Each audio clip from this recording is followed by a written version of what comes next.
Bonjour à tous et à toutes. Bienvenue sur Tyrannus Enseignement Formation.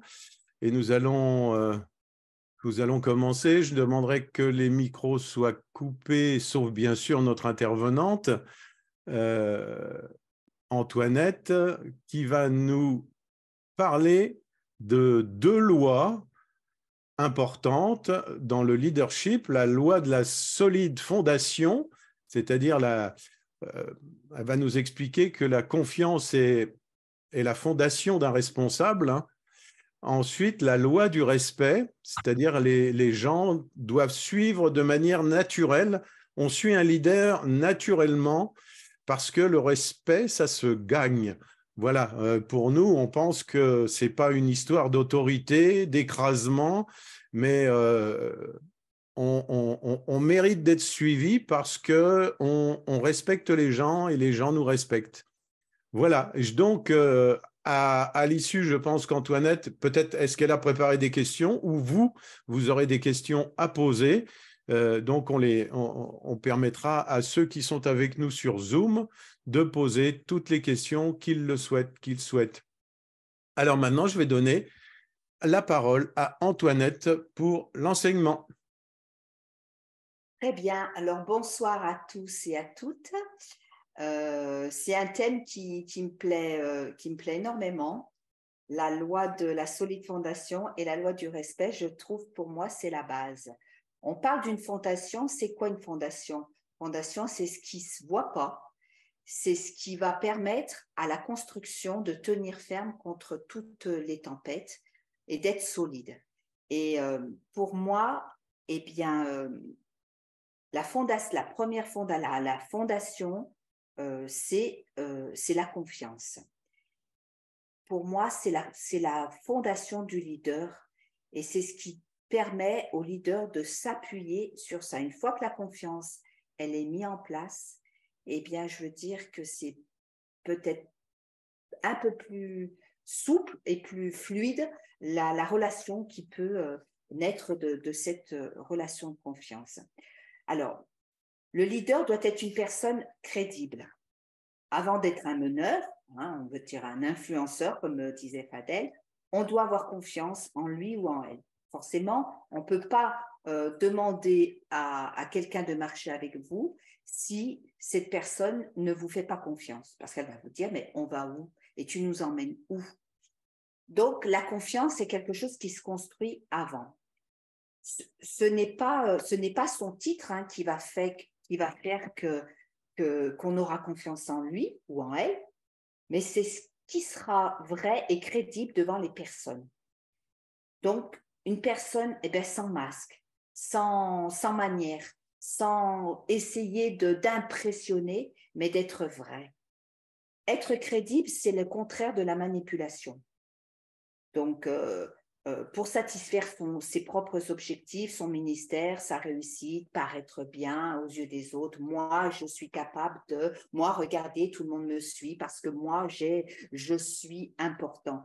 Non, ça, c'est de la manipulation, chercher les gens, l'approbation des gens pour pouvoir, euh,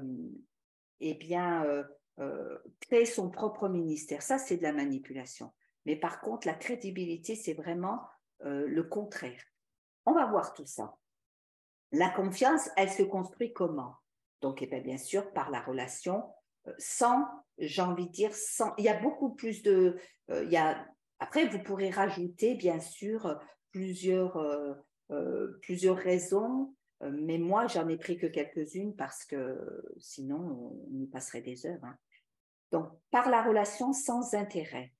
Ça, c'est quelque chose que j'ai appris. Et combien ont des relations intéressées? De dire, bah, tiens, tu vois, souvent on le voit dans le séculier comme dans le spirituel. On va parler à une personne, on va essayer d'atteindre cette personne parce qu'elle a un titre, parce qu'elle a de l'importance. Et le Seigneur ne veut pas qu'on ait des relations avec un intérêt. Mais bien au contraire, on doit être sincère. On doit avoir une relation désintéressée. Non pas se désintéresser de la personne, mais de se désintéresser de ce que cette personne peut nous donner. Et souvent, on va vers les gens, on va leur dire, toi, qu'est-ce que tu sais faire dans la vie? Tu sais faire ça, ça et ça, très bien. je vais l'utiliser pour moi. Voyez? Et ça, au lieu de l'inverse, de dire, moi, je sais faire quelque chose, je peux peut-être t'apporter quelque chose en tant que leader. Je peux t'aider à cheminer et à grandir dans ton appel. Et non pas toi, tu sais faire ça, c'est très bien, on va t'utiliser dans ça. Alors qu'il y en a, alors dans le séculier et dans le spirituel, on n'a pas forcément envie. Je connais une personne qui dit, moi j'étais enseignante, elle est là ce soir. J'ai été enseignante, et j'ai pas envie forcément dans le spirituel être une enseignante et enseigner. Voyez? Et souvent ça, c'est des relations, j'appelle. Donc première chose, vraiment une relation sans intérêt. Et ça, à chaque fois qu'on est en confiance, à chaque fois qu'on est en relation avec d'autres, posons-nous la question, est-ce que notre relation, est-ce qu'elle est fondée sur un intérêt ou elle est désintéressée? La confiance, elle se construit comment? Par la crédibilité. Oui, on peut faire des erreurs. Oui, on peut avoir des échecs. Oui, bien sûr. Et on peut en faire plusieurs dans notre vie. Oui, un leader peut faire des erreurs.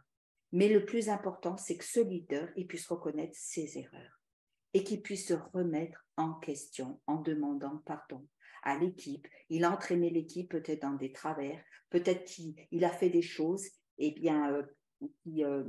qui ont mis l'équipe en péril. Si le leader, il est capable de se remettre en question et il est capable de demander pardon et de dire oui, je reconnais mes erreurs, là, c'est un leader. Et ça, c'est un leader par excellence, j'ai envie de dire. Et ça, c'est un grand leader. Parce qu'il saura se mettre en dessous et il saura dire, oui, c'est vrai que je suis parti comme ça, je suis parti tout seul, mais c'est vrai, je l'avoue, j'ai fait des erreurs. Et là, il pourra obtenir la confiance. Parce que s'il ne reconnaît jamais ses erreurs et si à chaque fois on lui dit, là tu vois, on trouve que tu es plus comme ci ou plus comme ça, ou là tu pars, et si lui, il s'entête et dit non, c'est moi qui donne les ordres, c'est comme ça et c'est pas autrement, c'est moi le visionnaire, à un moment, les gens n'auront plus confiance en lui. Et je dis bien confiance, non pas à ses collaborateurs, à son équipe, à ses amis, parce qu'une équipe doit être des amis.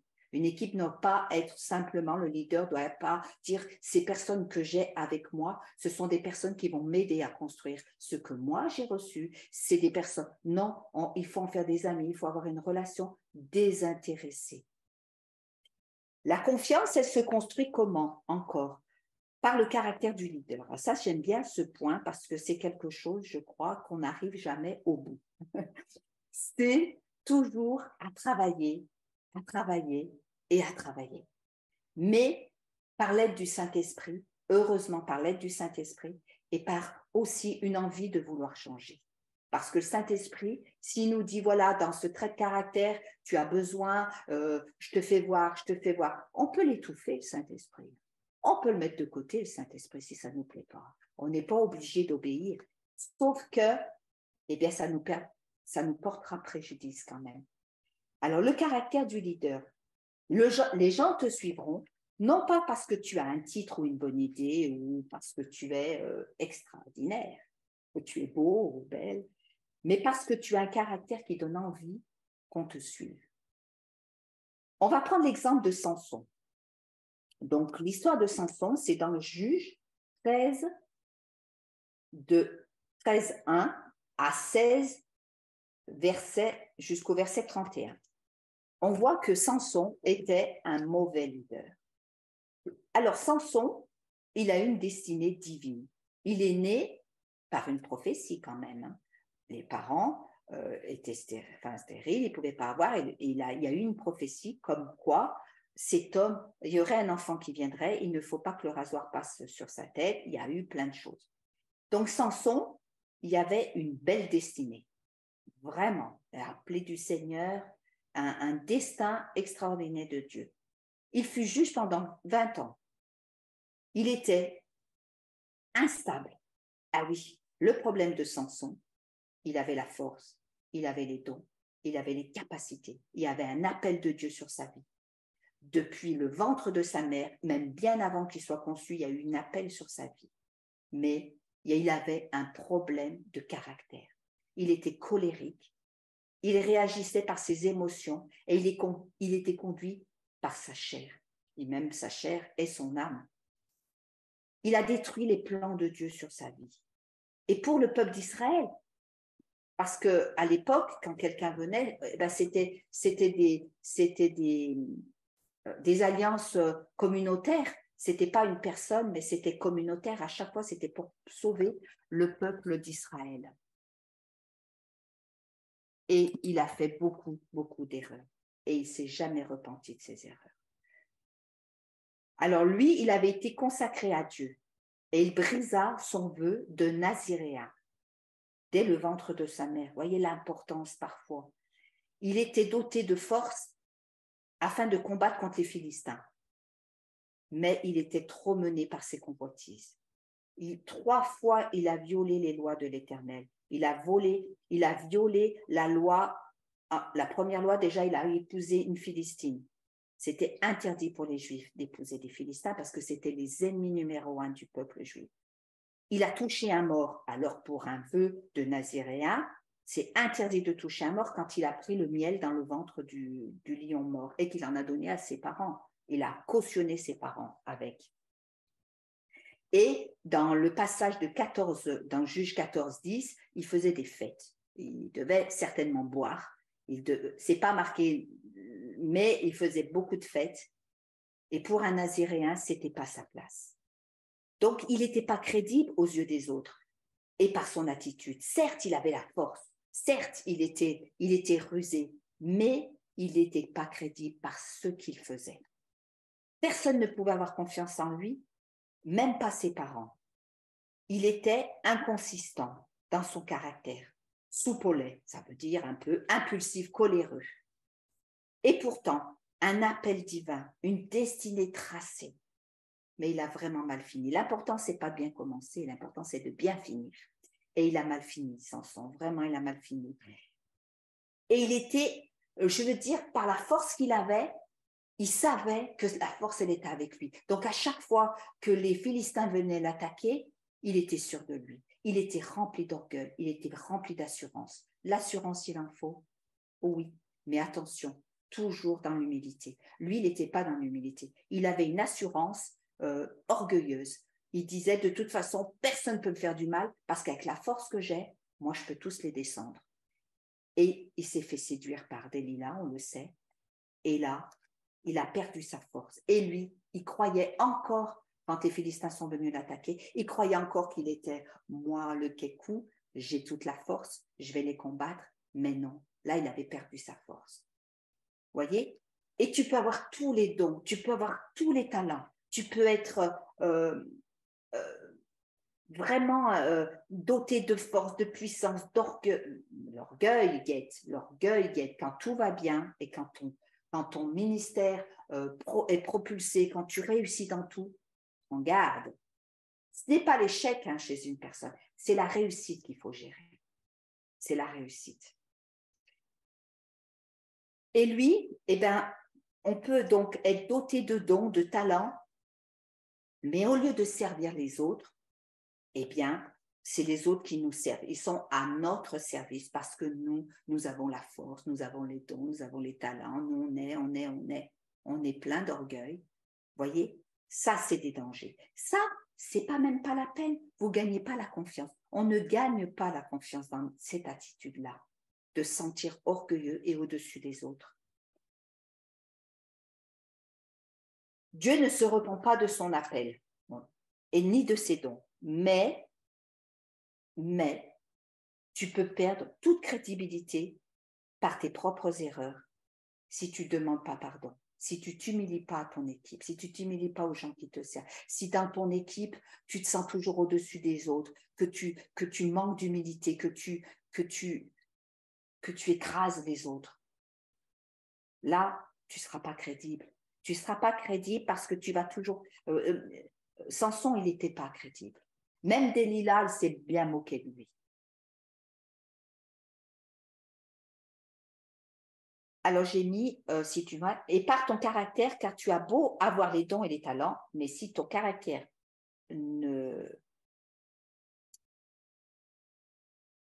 si ton caractère reste comme il est, personne ne te servira. Dans Proverbe 10, verset 9, celui qui marche dans l'intégrité marchera en sécurité, mais celui qui prend des voies tortueuses sera découvert. Si tu peux pas tenir ton engagement, alors sois sincère pour le dire avant. Samson a fait beaucoup d'erreurs, mais personne n'a pu le protéger car il n'avait pas de vis-à-vis. Il sentait tellement fort, tellement orgueilleux, tellement moi j'ai besoin de personne, moi je sais. Mais il n'avait pas d'opposant. Un vis-à-vis, c'est un opposant en face. C'est quelqu'un qui va dire non, qui va dire si tu pars comme ça, si tu continues. Là, on aurait pu lui dire si tu continues à fréquenter Delilah, elle va t'amener à la perte. Mais lui, non, il ne voulait rien entendre. Parce que le péché commence comme ça et après, il t'enroule. Et une fois qu'il t'enroule, tu ne peux plus faire marche arrière. Parce que la séduction, elle est trop... Tu es allé trop loin. Et c'est ce qui s'est passé chez Samson. Il est allé trop loin. Un leader doit écouter ceux qui sont des vis-à-vis afin de l'aider à ne pas tomber. Et si quelqu'un vient et nous dit et me dit là, Antoinette, je trouve que tu as trop d'assurance, tu ne prends pas en compte le reste, tu ne prends pas en compte les autres, les gens, ils n'ont plus confiance en toi. Là, c'est une sonnette d'alarme. Là, je dis, attention, oui, je vous demande pardon. En effet, je suis partie toute seule. Voilà. Mais si je dis non, c'est moi qui commande, c'est moi la chef, là, tu perdras la crédibilité et la confiance en ton équipe, en tes amis, en tes collaborateurs. Les gros dangers d'un leader, c'est la non-correction. Comme on l'a dit tout à l'heure, moi j'ai toujours raison, moi je sais ce qu'il faut faire.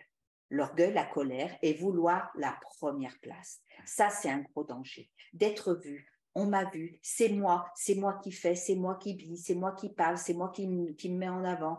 Et ça, tu perds la confiance et la crédibilité de tes amis. Et il y a aussi un autre danger, c'est d'être plus enseignable. Puisque tu sais tout, moi je sais tout, donc j'ai plus besoin de prendre conseil des uns et des autres. Et je ne cherche même plus l'avis des autres, puisque je sais tout. Et parfois, le Seigneur parle à des gens qui sont tout juste convertis. Ils viennent de se convertir, ils viennent de connaître le Seigneur. Et ils vont pointer des choses. Tu dis, waouh, quand même. Et là, tu dis, waouh. Ah non, mais il est trop jeune. Il est trop jeune, on ne l'écoute pas. Mais ça, c'est l'orgueil. Parce que justement, au fur et à mesure des années qu'on peut servir, ou qu'on peut, dans le spirituel comme dans le séculier, on peut être assis et assis sur ses positions et être sûr de ce qu'on croit, être sûr. Mais heureusement qu'on a un Saint-Esprit qui vient tout de suite nous dire attention, et il vient nous ébranler. Les actions compulsives et non réfléchir. C'est sûr, quelqu'un qui part tout seul, un leader qui part tout seul. Moi, je pars, vous suivez, vous n'avez rien à dire, c'est comme ça. Moi, je l'ai reçu, le Seigneur m'a parlé. C'est comme ça et c'est pas autrement. Ça, c'est un danger. Parce que tu pars tout seul. Alors que non, il faut parler avec l'équipe, il faut dire est-ce que l'équipe est d'accord? Oui, est-ce que l'équipe... Si tu es en confiance, si les gens ont confiance en toi, et si tu es crédible à leurs yeux, ils te suivront sans que tu aies besoin de faire tout ça. Manque de souplesse et trop de rigidité, c'est un grand danger, vraiment un grand danger. Il y a un autre danger, il y en a plein d'autres, ça vous me le direz tout à l'heure certainement, notez-les. La mauvaise utilisation des dons de Dieu, vouloir sa propre gloire. Ça, c'est un gros, gros, gros danger. Les problèmes et les faiblesses, comme avait Samson, il avait un problème d'orgueil et il avait un problème au niveau des femmes. Et il était vraiment attiré par les femmes et pas forcément des femmes qui étaient d'une bonne influence pour lui. Donc, les choses qui ne sont pas réglées sur notre vie en tant que leader, eh bien, on ne peut pas les gens ne peuvent pas nous faire confiance. On ne peut pas être crédible à leurs yeux si encore on a des faiblesses, si encore on a des penchants pour certaines choses. Vaut mieux régler ton histoire avant de partir vite. Il y a 3 dangers chez l'homme et chez la femme. L'orgueil, l'argent, l'orgueil, le pouvoir, bien sûr, et le sexe. C'est 3 choses qui sont des failles qui rôdent autour de toutes les personnes. Tu peux dire, ah, mais moi, j'ai pas de problème, je sais où mettre mes yeux, je ne suis pas attirée, je fais attention, ok, mais tu peux avoir un problème avec l'argent. Tu peux aimer l'argent et vouloir faire les choses par l'argent.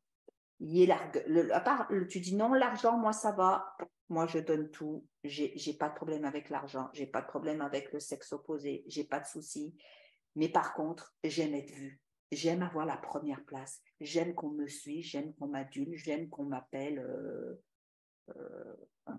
par des titres.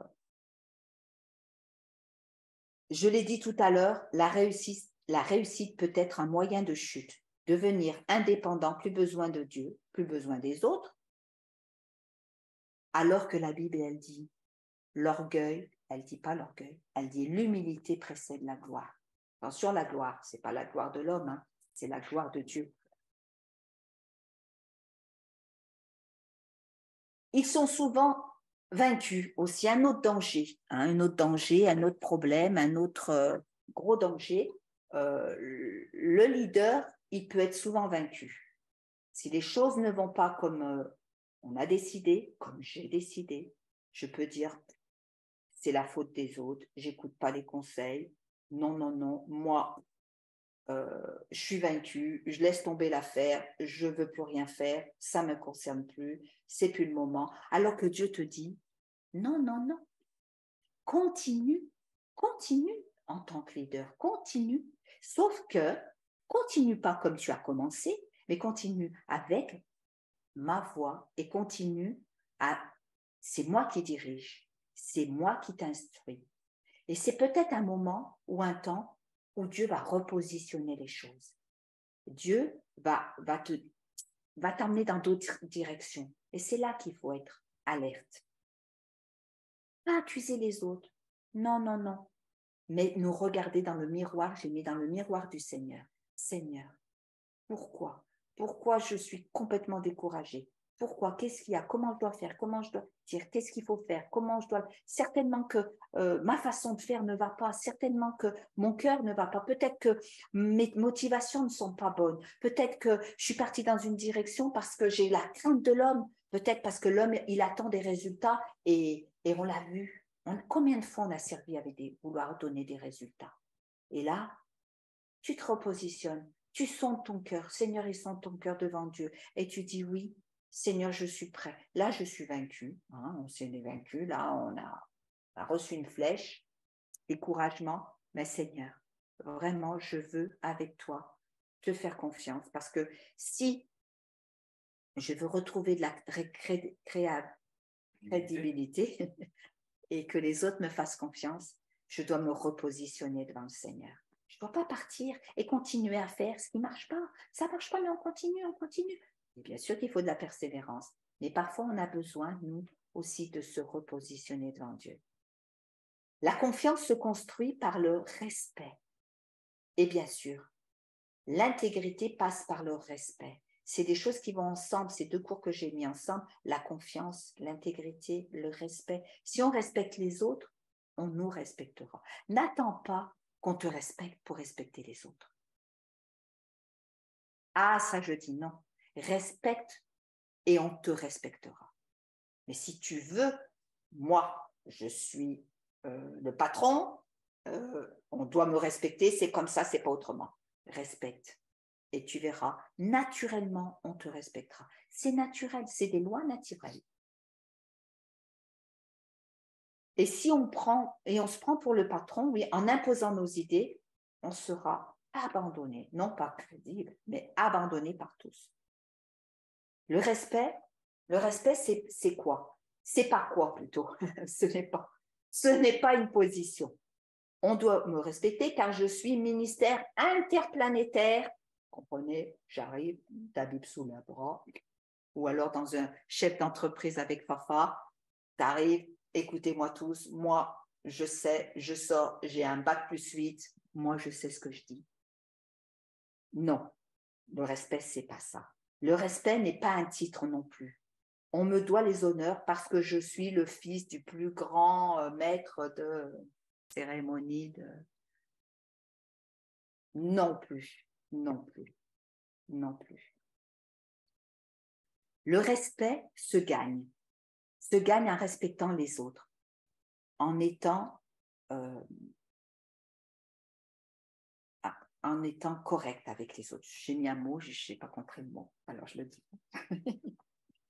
Respecter, oui. Quand on est dans une équipe, quand on travaille avec des gens, quand on est dans l'église, quand on est dans le ministère, quand on est dans une équipe, quand on est, peu importe où on est, ça, c'est des lois qui sont adaptables à chaque cas de nos vies, dans le séculier comme dans le non-séculier.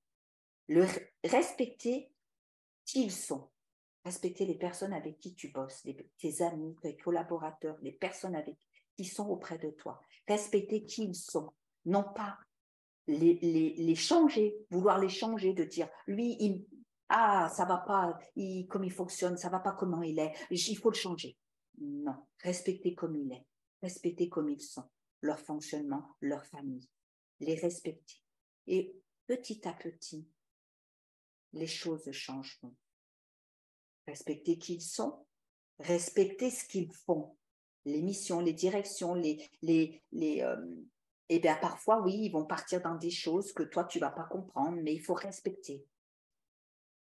Et ce que Dieu veut faire avec eux, car nous ne pouvons pas être, parce que parfois, le leader, on va parler du spirituel, ça peut être aussi le chef d'entreprise qui veut garder ses collaborateurs, des membres de son équipe, papa, pour lui, il dit non, et c'est trop un bon élément, et lui dit non, moi je sens que mon temps est fini ici, il faut que j'aille ailleurs. Non, non, non, tu restes ici, parce que non, non, je crois que tu n'as pas fini ta mission ici. Non, ça c'est mettre des freins chez les personnes.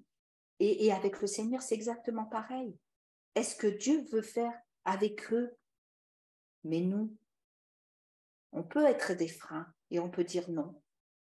Non, non, non, parce que je crois pas que parce que si tu les veux pour toi, tu veux les garder pour toi. Mais ça, c'est pas le leader qui respecte ce que Dieu a mis dans le cœur et dans la vie de chaque personne. Ça, c'est la première chose. Des fois, on ne comprend pas, ils sont dit, il y a des gens tellement différents de nous, ils nous perturbent parce qu'on dit, waouh, d'accord, on en a une ici avec nous dans le groupe, waouh, mais on est quand même des fois très étonné de dire waouh, ce que le Seigneur il fait avec cette personne. Mais les plans de Dieu, et on voudrait les mettre des fois dans les boîtes, les gens voudraient des fois les enfermer, mais non, respecter ce que Dieu veut faire avec les personnes. Ils ne nous appartiennent pas. On est là pour cheminer un temps, mais dans l'amour, dans la confiance, dans le respect. Les gens ne t'abandonneront pas parce que tu es un ami et on est amis, même si on est ensemble. Vous voyez, c'est pas dire vous me suivez parce que je veux que vous me suiviez. Non, c'est une histoire, je viens de dire, c'est un peu une histoire d'amour.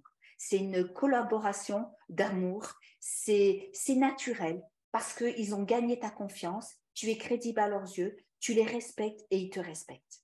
Vous voyez, c'est le leader, j'ai envie de dire, le leader, il n'est rien sans son équipe. Par contre, l'équipe, elle peut trouver un autre leader. Voyez, mais le leader, c'est lui qui doit, il est leader, on se dit leader, on est leader. Et bien, c'est à nous de montrer l'humilité, c'est à nous de montrer l'exemple, c'est à nous de nous rabaisser, c'est à nous de respecter plus. On ne te respecte pas, c'est pas grave, Seigneur. Le Seigneur voit ton cœur, Seigneur voit notre cœur et voit la motivation qu'on a. Seigneur, encore et encore, Seigneur, vois, sonde mon cœur, sonde ma vie, sonde ma motivation pour que je sois ce leader super puissant. Moi, perso, je m'en fiche. Mais il y en a des leaders super puissants. Merci Seigneur pour ce qu'ils sont. mais un leader qui a de l'influence, un leader qui influence les gens qui sont autour de soi, naturellement, pas chercher les gradons, les galons, chercher les galons. Vous voyez, je suis tellement pas comme ça que je ne sais même pas comment ça s'appelle. En contribuant au succès des autres et ne pas se satisfaire soi-même, mais chercher le succès de l'autre, bénir les autres et dire oui, super, moi je suis contente, tu vas y arriver, tu vas faire. Soyons des investisseurs et non pas des preneurs. Je prends, lui je le prends. Moi je me souviens dans une église, qu'est-ce que tu sais faire? Tu sais taper à la machine? Non. Tu sais chanter? Ah ben non. Tu sais? Non. Bon, ben on t'appellera quand on aura besoin de toi. Ah, super. Non, soyons des investisseurs, soyons pas des preneurs. Moi, ça c'est... Heureusement que j'étais vraiment dans le Seigneur et que j'aimais le Seigneur de tout mon cœur et que je voulais servir. Mais dire des choses comme ça, mais c'est terrible. Gagner le respect des autres prend du temps. Pas de chance, pas de chance, pas de chance. Si vous les aimez, si on les aime, sans les dénigrer, sans dénigrer ton équipe, sans dénigrer les personnes qui sont avec toi, sans dénigrer ton équipe, parfois le lundi matin. Les gens nous suivent, vous suivront pour ce que vous représentez. Est-ce qu'on est, est-ce que vous êtes? Pas parce qu'on aura sorti le fouet, ou alors les impressionner avec le Dieu, avec Dieu. Je dis Dieu a dit, Dieu machin, Dieu t'appelle à ça, Dieu, parce que tu veux tellement les enfermer dans ton appel à toi et dans ton petit cube à toi et dans ton petit carré à toi que surtout tu vas dire ah non, Dieu là il n'est pas, Dieu. Et qu'est-ce qu'on fait des erreurs au nom de Dieu, au nom de Dieu. Donc il y a vraiment trois choses, hein. Il y a le respect, l'intégrité et la confiance. Ce sont trois qualités pour moi requises, indispensables, primordiales pour être un influenceur. Se détacher de nous, de notre petitesse, de notre ministère, de ce qu'on est nous, pour nous donner aux autres sans intérêt et par amour. Et aussi, je rajouterais, soyons tolérants. Tolérants et soyons souples. Voilà, les amis, j'ai fini mon enseignement. Bien sûr, il y a tellement de choses à dire, mais je voulais rester centrée sur quelques idées parce que sinon, il m'en aurait parlé pendant des heures. Mais maintenant, la parole est à vous. Ceux qui nous ont suivis ou qui nous suivront, qui écouteront la diffusion sur Facebook, je vous souhaite une bonne soirée, que cet enseignement puisse vous servir dans votre vie de tous les jours, mais aussi dans votre vie spirituelle. Voilà, bonne soirée à vous